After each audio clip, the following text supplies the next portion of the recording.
All right, let's get in the car then.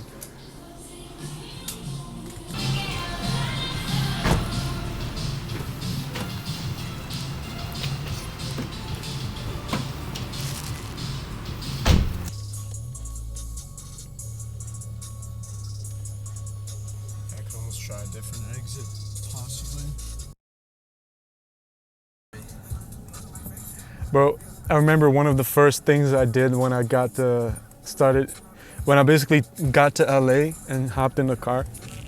I went to Travis Scott's house because I wanted to see like like the people who live, you know, in LA and have big houses and shit.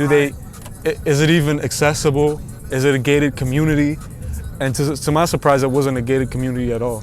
Those Hollywood city tours, it's funny because the city has like a dystopian element to it, right? I know, it's kind of like the greatest hits. This city feels like the greatest hits compilation, where all this shit is not relevant anymore. Yeah. But it's kind of like the ruins of Hollywood and showbiz and everything. All that shit is really crumbling or at least shifting into something else. Yeah. And it's really just kind of like I think this place is kind of just like rebuilding into something else. Right.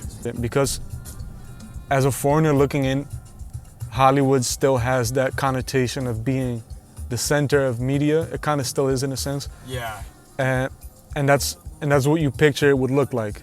But when you really get here, it's someone leaning on the corner right there, someone pissing right there. Yep. Then there's someone in a Maybach driving past. It's a mix of everything simultaneously happening. Yep. And personally, that's what kind of draws me to this place. It kind of means that anything is possible, you know. You can completely just get lost, but you can also just really live it up, like become very wealthy and successful. That's weird too, because like I don't know, even growing up, the American dream is like the word and kind of the thing. At least it was in my heart. Like, when I grew up, I'm so in. Yeah. It's crazy. I'm actually here. Yeah. But no. Actually, no. That's not even. Now I think it's crazy that I'm here. But when I'm little, it's like, oh yeah, it's like this everywhere else. You know? Where you can just kind of grow up and kind of do anything. No, it's not. Yeah. It's just wild. Yeah, there's so many regulations in place or corruption in a lot of places, or people simply don't have money to buy whatever you're trying to sell. Yep. So yeah, where you're born, it really has a lasting impact on the rest of your life. 100%. Like I was literally born in a country that had just basically became independent from the Soviet Union. Like a whole system that collapsed. Mm-hmm. And like 9 years after that happened, I was born. And then 3 months later, I moved to the Netherlands. And then I already had like such a different standard of living just from growing up there. Right. And that kind of allowed me to also be here now. If I were to stay in Georgia, my life would have looked so different. And that kind of just like, that's kind of like a gratitude that I'm moving with. When did you start? Like when was the first video posted? And then like what was the timeline of first video posted versus where your location was, and then like how did it evolve from there? So the first, you mean like the first stuff I ever like started putting out? Yep. Yeah, it was very, actually, I was like 15. Okay. And back then on YouTube, there was kind of like this trend of people making freestyles to like popular songs at the time. Right. So kind of like covers, but people would just be doing like 16 bars or like a verse. So for me, it was just 100% music related. I was just basically making my own versions of popular songs. Gotcha. And from there, I just started doing my own songs. But it would just be like me in my bedroom and a microphone, and I would just be, you know, recording. Yep.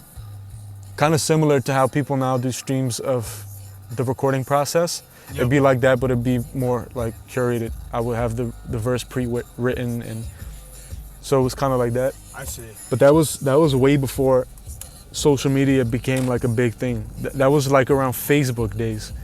Like the only place I would be sharing those videos was YouTube and Facebook. That's crazy. Even explaining this, I sound like a fossil, but because I was kind of inspired by like Drain Gang, like Blady, or Blade, or however you say it. Right. Echo 2K, Young Lean. So I was kind of trying to mimic that a bit, like making distorted visuals and stuff, and these weird cultural references. Like I remember I used to have this cap that was basically a Suzuki cap, and it had like the Suzuki logo on it, and written in Japanese. That was like my favorite cap. I was always wearing it. Right. And then the other thing I would do, which I thought was like different, was like wearing soccer shoes when nobody was wearing soccer shoes, like the ones with the knobs on the bottom, you know? Were they like actual like Football grass shoes. cleats?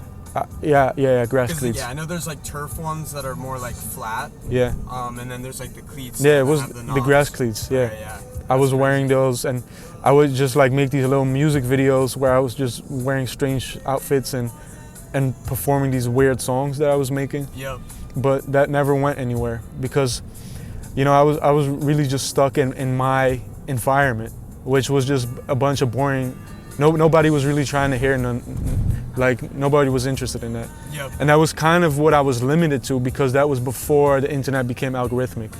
Like what you were doing would not be able to find its audience as easily as it can now. Right. Back then you had to already be plugged into a specific type of network for people to even, you know, see the thing that you're trying to offer. But now, you know, and that's where things really started changing for me, is when whatever thing you're making, if you're able to make it palatable to a very specific group of people, it's going to find that group of people, right? And that allowed me to be basically anywhere in the world and reach the audience that I need to reach. And that's what we're doing now. Like, we're making something highly specific for a very specific type of person, you know?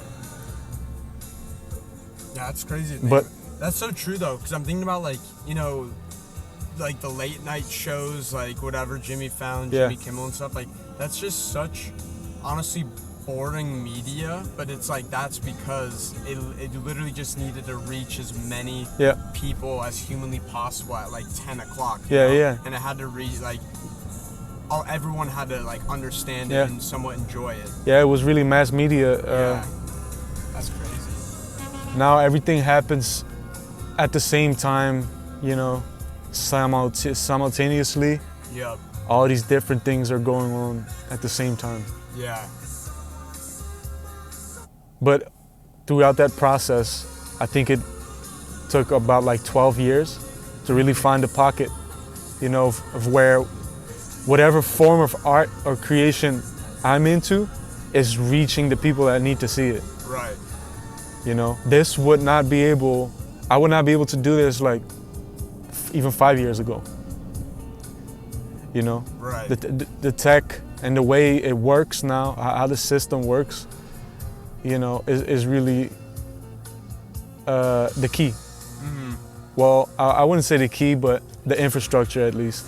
Yeah. For this to even be able to take shape.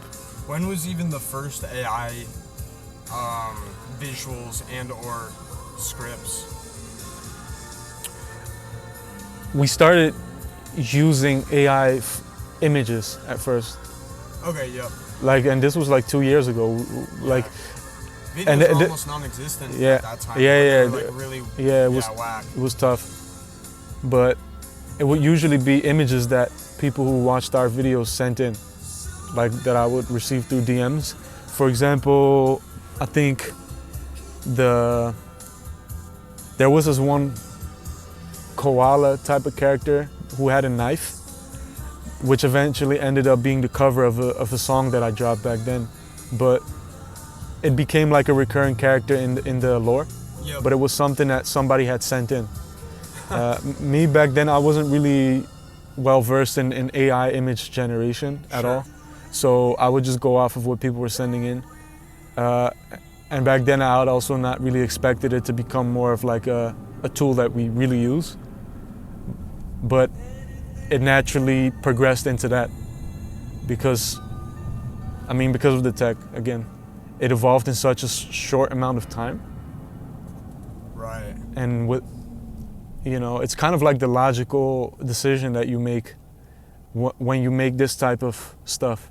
You know, if you want to talk about characters or some sort of narrative, storytelling, these tools really lend themselves to that very efficiently. Yeah, and obviously not even, you know, like you can do it out of a closet, you know, Yeah. there's no studio needed. No, which, exactly. again, yeah. That's also why I find it so ironic that I'm in LA, kind of like I said, Yeah. you know, the center of media. Yeah, and it kind of, doesn't matter. Yes, no, it doesn't matter at all. You know, I'm kind of just here because it's fun. Right. This is kind of like the downtime before something new pops up. I think AI is going to play a big role in that. How so do you think? In terms of media production, Sure, you know, I think studios are going to start using these tools more and more. A lot of people are going to like hate it and not be happy with it, but I don't think it's a technology that people are going to be able to like wish away. Right. Because it just works too well for that, you know. And I think the key is really in using it in creative ways and in ways that actually bring value and are interesting. And my guess is that it's going to look different than traditional media. So what I don't think people are going to do is try to recreate exactly what cinematic gear can already do. I think there's going to be an added dimension or added quality to it that you can get with cinematic gear. Forms of storytelling that we have not seen before. I think that's what it's going to turn into. Yeah, that's actually wild to think of that. Yeah, and I'll just like to be on the forefront of that, where I'm able to merge it with all these other things that I'm interested in or that I really commit a lot of time to, like making music, designing products, all of that just in one package. And it's possible now. This was not possible, again, 5 years ago. You were not even able to take all these different things and combine them, merge them into one thing. To do that, you would need money, you would need a big team, and you need to already be established, you know? Like a massive Exactly. platform. Yeah, like Kanye, for example. Like, Yeah. he was in a position to do that. Yep. Because, I mean, he was already successful in his career. So you have the resources to put these different people together and create this type of thing. But now it's becoming more, you know, easier for people who don't have that to do it. Yeah. 100%. And I think that that is the thing that people do not seem to get. People would much rather like hate on the technology than looking for ways that they can actually apply it and enrich society and enrich themselves. Yep. People would much rather have a dystopian view of everything, because this is like the Black Mirror generation. Everybody's fed up with technology. Everybody feels like this is going down a dark path. But me personally, I don't view reality in that sense. And I think that's why what we create is going to feel positive. Because, I mean, the mind behind it looks at it this way. Kind of like you never truly own an idea, is how I view it as well. Yeah. You never truly own it. That's also how I look at people kind of like, quote unquote, stealing our ideas. Right. I'm fine with it. If you're able to make something more compelling, go ahead, you know. People think it's easy, but it's not easy. No, absolutely not. It's not easy. Absolutely. And it also requires just like taste, elite ball knowledge, like knowing what's going on. It's a lot that goes into it, you know, but when you combine human creativity with AI, and also when you put a team around it, it's explosive. You can create so much. And that's what, I mean, the idea we were talking about earlier, creating a Nokia phone that only shows you one meme. Like your favorite meme, you put it in a Nokia phone, it's forever there. It's like an art piece that you can carry with you if you want. And you could just like whip it out and show someone. Like, oh, it's my favorite. Yeah, like another, nah. Like a brain rot device. That would be like its only purpose, but it would be a snapshot of one thing at a time. You could not put anything else in there. Oh, that'd be so funny. It's kind of like reversing brain rot. Yeah. Making it less high tech than what it is right now, because you need an iPhone for it and everything. But me, how I look at memes, I view memes as an art form. A lot of people don't agree with me on this, and they think, no, art is about more, you know, art is about the soul. But my thing is like, what about this does not have at least some sort of impact on your soul or your emotion? Yeah. You know, if something makes you laugh, that's a very real human emotion, you know? Yep. And what I also have with a lot of memes is that they make me think. You know, sometimes there's social commentary. There are so many dimensions to it that I feel like it falls in the art category, right? Trying to find a place where we can eat, actually.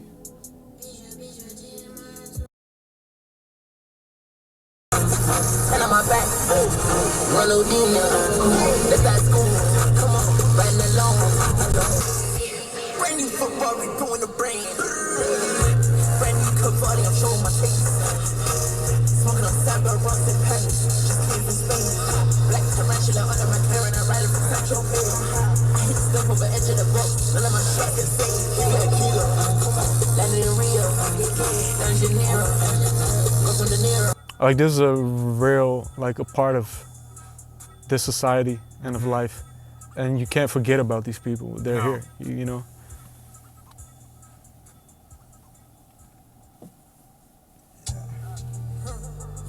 And everybody has, like, their own story of how they ended up in this situation. That's I think the most wild part is that, like, these were like functioning, normal, at least probably mostly normal people at some point. Yeah. Yeah, there's also a lot of people from the foster system. Yeah. You know, it kind of goes to show how important family is. Mm-hmm. And that's something that, I mean, in this society isn't really emphasized enough. Right. Culturally. I'm actually curious, what's your, do you have siblings or? Yeah. Was it older brother, did you say? I have one brother who I view as like my brother, but we're half brothers. Okay. Then I also have 2 half sisters. No, 3 half sisters, yeah. And I also have 3 stepbrothers. Gotcha. Yeah. Are they involved in, or no, you said one of the editors is one of your brothers? Yeah, that's like my real brother, who I view as like my brother. But are any others involved? No. I barely see the others. Okay. Because I grew up with this one. Like, Yep. we really just grew up together. But yeah, my parental situation was a little all over the place. My real father, he's Georgian. Mm-hmm. But I never really, I didn't grow up with him because my mom left the country and he stayed there. He already had his family, right? So I was kind of like, almost like an extra child, you know, right. that wouldn't really work.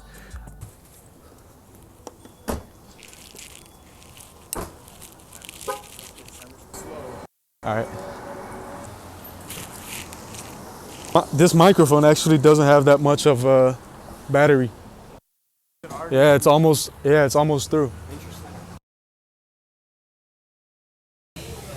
That's also how I view Children of Khan, as like the bridge between what's digital and what's physical. Mm-hmm. You know, something that appears to be a fictional world is actually not fictional. It has real life implications and physical items and products that people bring with them everywhere they go. Right. And they turn into like conversation starters and, you know, stuff that people actively become interested in the real world. Like, for example, if you wear one of our racing suits, which says Elite Ball Knowledge on the crotch, and then it says Azerbaijan Technology on the chest, it's like guaranteed people are going to talk to you about what you're wearing. Yeah, no, they'll have no idea. And then I'm planning something big on the back. Yeah, on the back, yeah. It's like a clusterfuck of like all the shit that what we do revolves around. Yep. Thanks. And that's beef wrap? yeah, that's right. Yeah, thank you. This one's for the chicken. Yeah. The salad. Thanks a lot. Yeah, this is good. Indeed. You know, anything I get, I always have to get a salad. Really? Fiber. Fiber is so important. Why do you think everybody suddenly is getting colon cancer? there's overall a lack of fiber in people's diets. Right. That's the real thing. Like, people our age No, are yeah. getting colon cancer, bro. And it's like a terrible one too. Like that's one of the worst ones. You're that fucked. You can, like, yeah. You're cooked. Yeah.